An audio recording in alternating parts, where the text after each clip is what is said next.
모세에게 반역했던 고라와 다단과 아비람과 온이 하나님의 심판을 받았습니다. 그리고 그들에게 가담했던 250명의 족장들도 심판을 받았습니다. 250명이 향로에 불을 담아서 혐하게 섰을 때 여호와께로부터 불이 나와서 불살라졌습니다. 여러분, 250명이 한순간에 그냥 다 불타버린 겁니다. 250명이 다 불타버렸는데 그들이 들고 있었던 향로는 어떻게 됐을까요?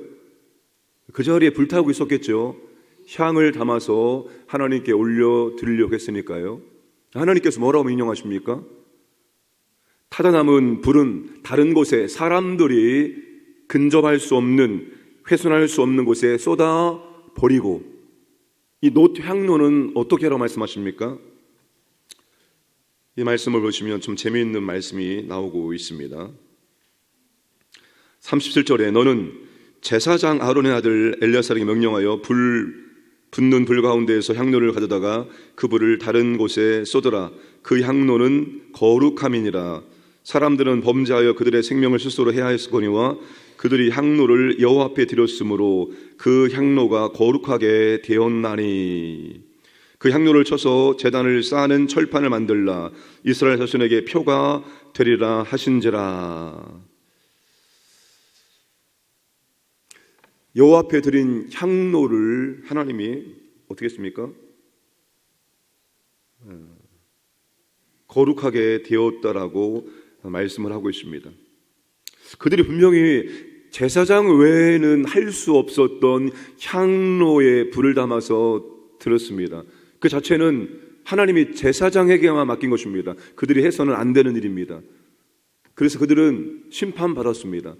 그런데 그들이 드렸던 향로를 하나님께서 바르십니다. 거룩하다고 말씀을 하고 있다는 것, 의미가 있습니다. 근데 그 의미보다도 더 중요한 것은 하나님께서 그들이 하나님께 드린 거룩한 물건이기 때문에 그것을 제단을 쌓는 철판을 만들게 하였습니다. 그래서 이것이 이스라엘 자손에게 표가 되도록 하셨습니다.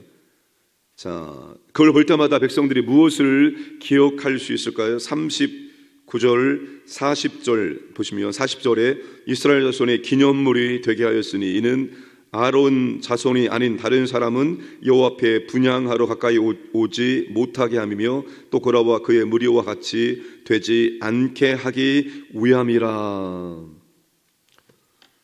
이스라엘 백성들이 그걸 볼 때마다 무엇을 기억해야 됩니까? 향로를 드리는 것은 아론 계열의 제사장만 감당할 수 있는 것이다.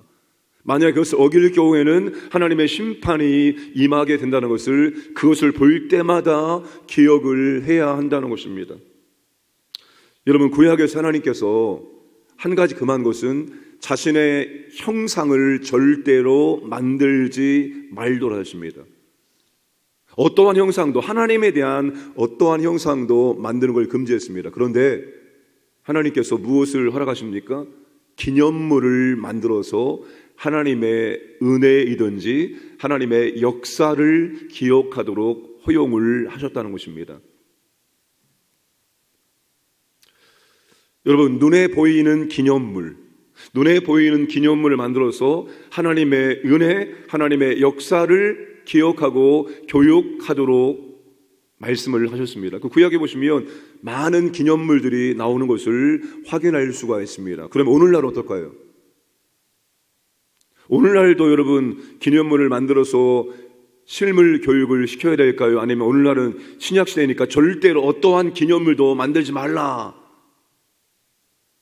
어떤 교회는 기념물을 잘 만들어서 교육시키기도 하고 어떤 교회는 이름조차도 쓰지 못하도록 하나님께 있으니까 절대로 아무도 모르게 해야 된다라고 하는 교회도 있습니다.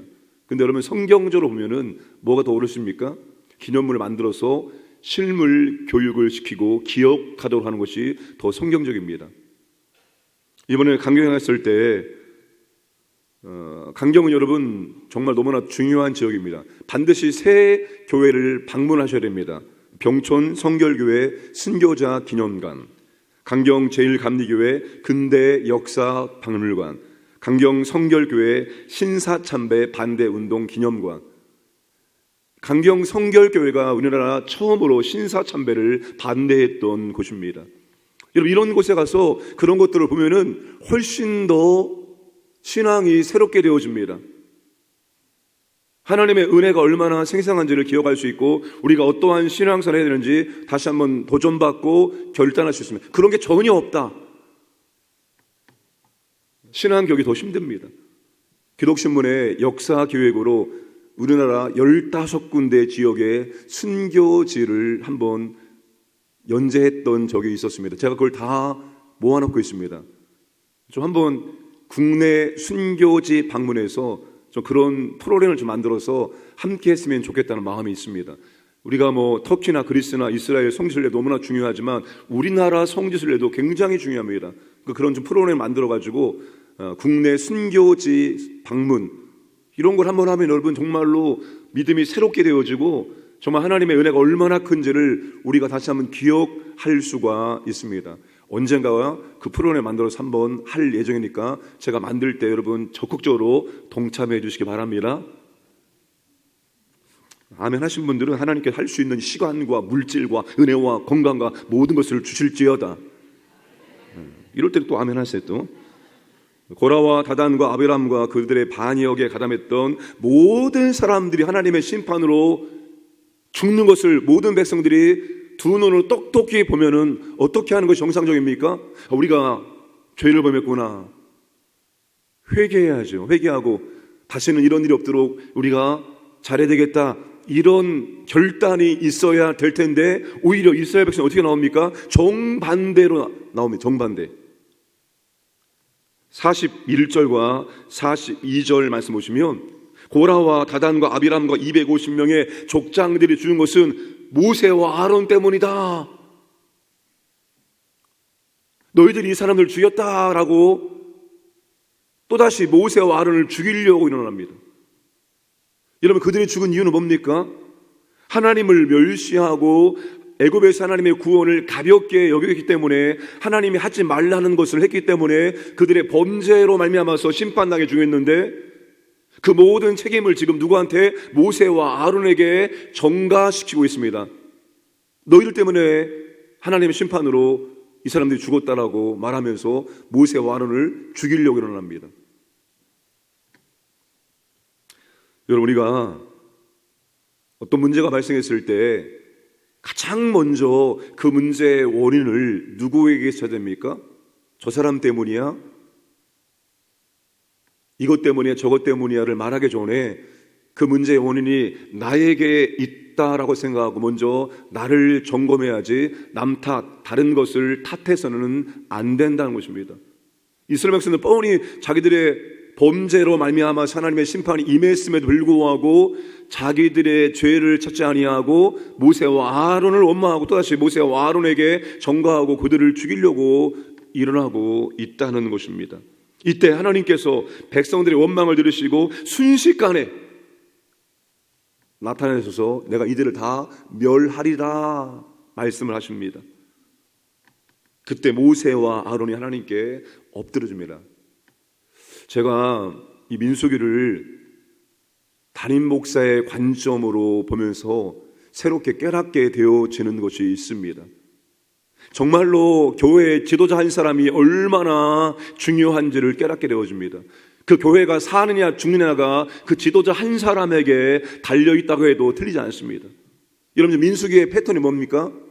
백성들을 원망하고 원망했을 때 하나님은 내가 이들을 다 멸하리라 했을 때 모세는 어떻게 나옵니까? 엎드려 이들을 위해서 중보기도 하고 하나님은 이들의 중보기도를 들으시고 다시 용서하시는 패턴이 계속해서 반복되고 있습니다. 지도자는 백성의 악함마저도 자신의 곳으로 끌어안을 수 있어야 한다는 것입니다. 여러분, 모세가 얼마나 정말 좀 격하게 표현해 환장을 누르십니까? 모세가 지금까지 이스라엘 백성 인도하면서 얼마나 억울합니까? 얼마나 모함을 당했습니까? 이들이 얼마나 죄악스럽습니까? 끊임없이 원망하고 불평하고 무슨 일만 있으면 모세에게 책임을 전가하고 모세를 원망하고 모세를 죽이려 하고, 그럼에도 불구하고 모세는 그들의 죄악까지도 끌어안고 그들을 위해서 하나님 앞에 중보 기도하고, 모세의 중보 기도를 들으시고 하나님이 그들을 용서하시고 하나님이 그들을 다시 이끌어 가시는 모습을 보여주고 있습니다. 그러니까 지도자 한 사람이 하나님과 바른 교제를 유지하는 것이 결국 공동체 모두를 살리는 길입니다. 우리가 지도자의 가장 중요한 덕목이 뭔지 아십니까? 하나님과 올바른 관계를 유지하면서 백성들을 위해서 진실로 중보 기도할 수 있는 사람입니다. 이게 지도자의 가장 중요한 덕목입니다. 그러니까 지도자가 영적으로 깨어있어 하나님과 올바른 관계를 맺고 백성들을 위해서 기도하면 그 공동체는 살 수 있지만, 그렇지 못하면 공동체는 어려워집니다. 잘못될 수 있습니다. 지도자 위치에 있는 사람, 구역장도 마찬가지입니다. 여러분, 구역장도 그러한 역할을 감당하는 분입니다. 구역장도 그렇게 하나님과 올바른 관계를 맺으려고 애쓰고 우리 구역을 위해서 구역원들의 중보 기도할 때 그 구역 전체가 사는 겁니다. 지도자 한 사람의 공동체가 달려있는 거예요. 구역은 구역장에 달려있는 것이고 교회는 누구에게 달려있습니까? 저한테 다 책임을 떠넘기려고. 연병이 시작되었습니다. 모세가 빨리 조치를 취합니다.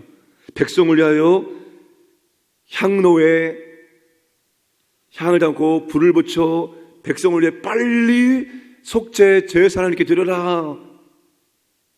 아론이 빨리 모세의 말을 듣고 그렇게 향로를 가지고 와서 하나님께 속죄 제사를 드리자 하나님의 심판이, 연병이 그치게 되었습니다. 그러면서 지금 뭐라고 말씀하고 있습니까? 47절 끝부분에 보시면 연병이 시작되었는지라 이에 백성을 위하여 속죄하고, 48절에 죽은 자와 산 자 사이에 섰을 때에 연병이 그치니라. 고라의 일로 죽은 자 외 연병에 죽은 자가 14,700명이었더라. 이거보다 훨씬 더 많은 이스라엘 백성들이 하나님의 심판으로 죽을 수 있었는데, 이 정도로 끝날 수 있던 이유가 뭡니까? 모세가 빨리 명령을 내렸고 아론이 빨리 명령을 받아서 백성들을 위해 속죄 제사를 드림으로 산자와 죽은 자 사이에 섬으로 피해가 최소화로 끝나게 되었다는 것입니다. 여러분, 교회와 성도는 산자와 죽은 자 사이에 서는 사람들입니다. 교회와 성도가 산자와 죽은 자, 생명과 죽음 사이에 서서 무슨 일을 해야 됩니까? 죽음에 있는 사람들을 생명에 있는 사람들로 옮겨와야 됩니다. 그래서 교회는 절대로 우리들만의 잔치로 끝나서 안 됩니다. 여러분, 교회의 사명은 죽은 자를 살려내는 것입니다. 생명과 죽음 사이에 서서 죽음에 있는 사람들을 생명으로 옮기는 사역이 교회의 사역이고 성도들의 사역입니다. 이게 가장 중요한 사역입니다. 여러분, 일단 사람을 살려놓고 봐야죠. 이 사람의 믿음이 어떻게 되느냐, 아니면 이 사람의 성품이 어떻게 변화되느냐, 이건 두 번째, 세 번째 문제고, 가장 중요한 것은 살려놓고 보는 거예요. 살려놓고 봐야지 믿음이 자라든지 변하든지 하나님 일을 하든지 말든지, 이거는 두 번째, 세 번째 일입니다. 먼저 죽음으로 가는 영혼들을 살려내는 것입니다. 죽음에 있는 사람들을 생명으로 옮겨 놓는 것입니다. 이게 교회와 성도가 해야 될 가장 중요한 첫 번째 일입니다. 이거를 교회와 성도가 감당해야 합니다. 여러분, 성도와 교회는 죽음의 현장에 뛰어들어가 하나님의 생명을 소개하고 하나님의 생명 안으로 옮겨야 됩니다. 감사하게 지난 주일에 4월 예수 영조 모임 너무 많이 신청해서 조금 줄였습니다. 그래서 41분이 들어왔습니다. 근데 41분이 들어왔는데 거기에서 여러분, 예수님을 영접하신 분이 한 5명 정도, 4명, 5명 됩니다. 그리고 구원의 확신이 없었던 분들, 그래서 구원의 확신을 확실하게 하기 위해 들어오신 분들이 6명이 됩니다. 그리고 한 30명이 구원 확신이 있었고 다시 복음으로 무장하는 시간을 가질 수가 있었습니다. 여러분, 이게 가장 중요한 교회 사역입니다. 예수님을 영접시켜서 생명 안으로 옮기는 것, 하나님 나라 안으로 옮기는 것, 하나님의 자녀가 되게 하는 것, 이게 첫 번째 교회와 성도가 해야 될 중요한 일입니다. 우리는 생명과 죽음 사이에 서서 죽음에 있는 사람들을 생명으로 옮기는 사역을, 사명을 감당해야 되는 것입니다. 이거 궁극적인 우리의 사명입니다. 우리가 믿음이 성장하고 우리가 하나님의 은혜와 복을 많이 받아야 될 이유는 그 사역을 더 잘 감당하기 위함입니다. 하나님 우리에게 복을 주신 이유는 그 사역을 더 잘 감당하라고 우리에게 복을 주신 겁니다.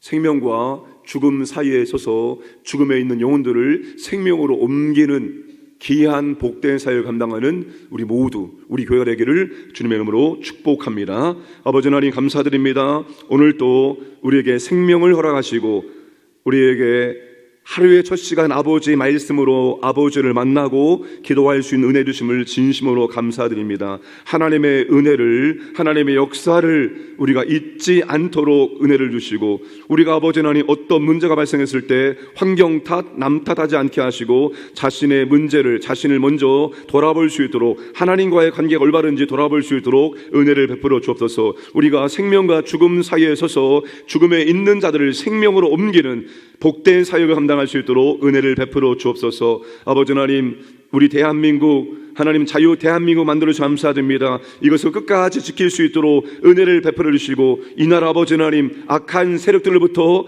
끝까지 보호하여 주옵소서. 아버지 하나님 2월 3일 진실로 나라와 국민을 위해서 헌신할 수 있는 분, 실력과 인격 겸비된 분이 대통령을 세울 수 있도록 인도하여 주시기를 원합니다. 오늘도 왕인의 모든 가족들, 직장, 사업장, 가정, 자녀들, 재산 모든 것들을 보호해 주시고 하나님의 은혜를 경험하고 하나님께 감사와 찬송 드리는 복된 날을 살아갈 수 있도록 인도해 주옵소서. 새벽을 깨워 기도하는 주님의 자녀들에게 영과 육의 복을 주시고 믿음의 복을 주셔서 하나님의 귀한 사역들, 영혼을 살리는 사역들을 잘 감당할 수 있도록 귀한 복음의 도구로 사용하여 주옵소서. 감사드리며 모든 말씀 예수님의 이름으로 기도드리옵나이다. 아멘.